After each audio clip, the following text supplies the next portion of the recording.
2021 June 30 Vandiperiyar ചുരക്കുളത്തിലെ estate ലയത്തിൽ കഴുത്തിൽ കയർ കുരുങ്ങി 6 വയസ്സുകാരിയെ മരിച്ച നിലയിൽ കണ്ടെത്തി. ആ മരണത്തിന് ഇന്ന് 4 വർഷം തികയുന്നു. പെൺകുട്ടിയെ പീഡിപ്പിച്ച് കൊലപ്പെടുത്തിയതെന്ന് പോലീസ് കണ്ടെത്തി.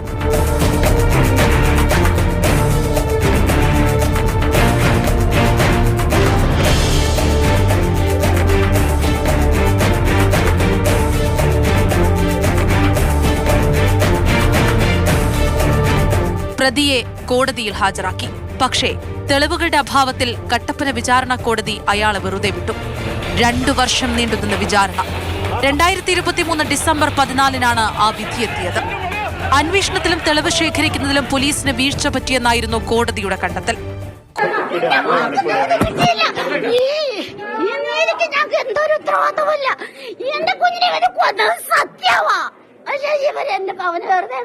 ന്യായം കിട്ടാത്തടത്താണ് ഇതുകൊണ്ട് കൊടുക്കുന്നത്. ഒരു പെൺകൊച്ചിനെ കൊന്ന് കൊല വിളിച്ചവനെ വെറുതെ വിട്ടു കോടതി. ഇതാണോ ചെയ്യേണ്ടത്?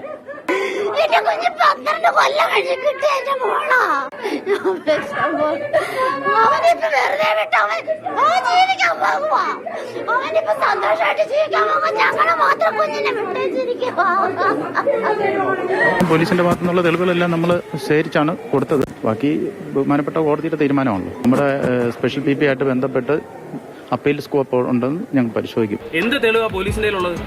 യാതൊരുവിധ പ്രോപ്പറായിട്ടുള്ള കോടതി അപ്രീഷിയേറ്റ് ചെയ്യുന്ന യാതൊരു ശാസ്ത്രീയ തെളിവുകളും കളക്ട് ചെയ്തിട്ടില്ല. ഞങ്ങൾ ഈ കേസിൽ റീഇൻവെസ്റ്റിഗേഷൻ ഡിമാൻഡ് ചെയ്യാണ്.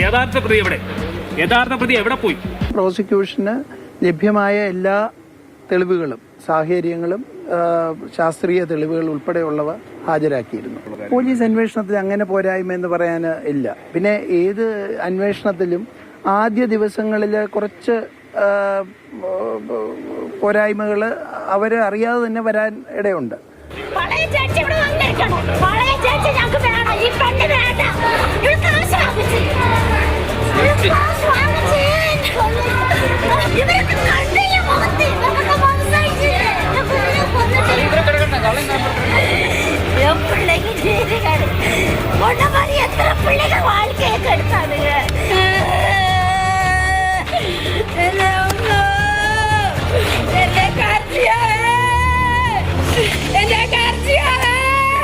കോടതി ഉത്തരവിനെതിരെ കുട്ടിയുടെ കുടുംബം ഹൈക്കോടതിയിൽ അപ്പീൽ നൽകി.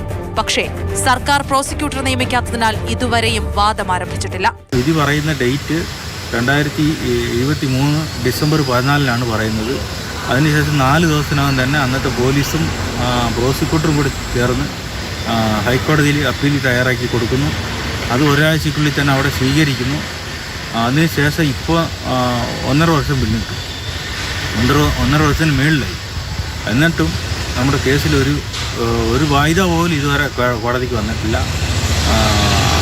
അപ്പീൽ കൊടുത്ത പോലെ അങ്ങനെ ഇരിക്കുകയാണ്. പ്രോസിക്യൂട്ടർ നിയമിക്കുമെന്ന് മുഖ്യമന്ത്രി പെൺകുട്ടിയുടെ കുടുംബത്തിന് ഉറപ്പ് നൽകിയതാണ്. അപ്പോൾ അത് നേരിട്ട് നമ്മൾ മുഖ്യമന്ത്രി കാണുകയും ചെയ്തു. അതിനുവേണ്ടി നമ്മൾ രേഖാമൂലം കൊടുത്തു, സംസാരിക്കുകയും ചെയ്തു. അപ്പോൾ കണ്ടച്ച് വന്നതിന് ശേഷം 1 മാസത്തിനുള്ളിൽ തന്നെ പോലീസുകാർ നമുക്ക് ആവശ്യമുള്ള പ്രോസിക്യൂട്ടർ വെച്ച് തരാം എന്നും പറഞ്ഞുകൊണ്ട് അവിടെ നിന്ന് നമ്മുടെ 3 പേരുടെ പേര് പറയാൻ പറഞ്ഞു. അപ്പോൾ അതിനകത്ത് അവരുടെ ബയോഡാറ്റൊക്കെ വെച്ച് നമ്മൾ 3 പേരുടെ പേരും കൊടുത്തതാണ്. എന്നിട്ട് പോലും ഇതുവരെ അതിനകത്തും ഒരു തീരുമാനം പറഞ്ഞിട്ടില്ല. ഇന്ന ആളുകളെ വെക്കാൻ പറ്റത്തില്ലെന്ന് പറഞ്ഞ് മുഖ്യമന്ത്രി ഭാഗത്തിരുന്നൊന്നും വന്നിട്ടില്ല. അതിന് വേറെ ആളെ വയ്ക്കാം എന്നുള്ള കാര്യങ്ങളൊന്നും നമ്മളെ അറിയിച്ചിട്ടില്ല. അങ്ങനെ ഉണ്ടെങ്കിൽ നമുക്ക് വേറെ ആളെ കൊടുക്കാമായിരുന്നു. അതും ചെയ്തിട്ടില്ല. പ്രതിയെന്ന് സംശയിക്കുന്ന യുവാവിന്റെ CPM രാഷ്ട്രീയ സ്വാധീനം നേരത്തെ ചർച്ചയായിരുന്നു. പ്രോസിക്യൂട്ടർ നിയമിക്കുന്നതിലെ നടപടികൾ വൈകുന്നതിലും രാഷ്ട്രീയ ഇടപെടലുണ്ടെന്നാണ് ആരോപണമുയർന്നത്.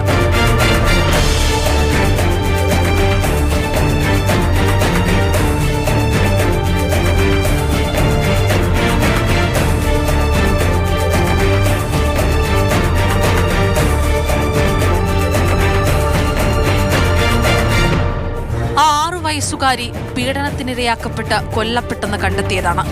പോലീസ് കണ്ടെത്തി കോടതിയിൽ ഹാജരാക്കിയ പ്രതിയെ വെറുതെ വിടുകയും ചെയ്തു. അയാളല്ല പ്രതിയെങ്കിൽ യഥാർത്ഥ കൊലയാളി അപ്പോൾ എവിടെയാണ്?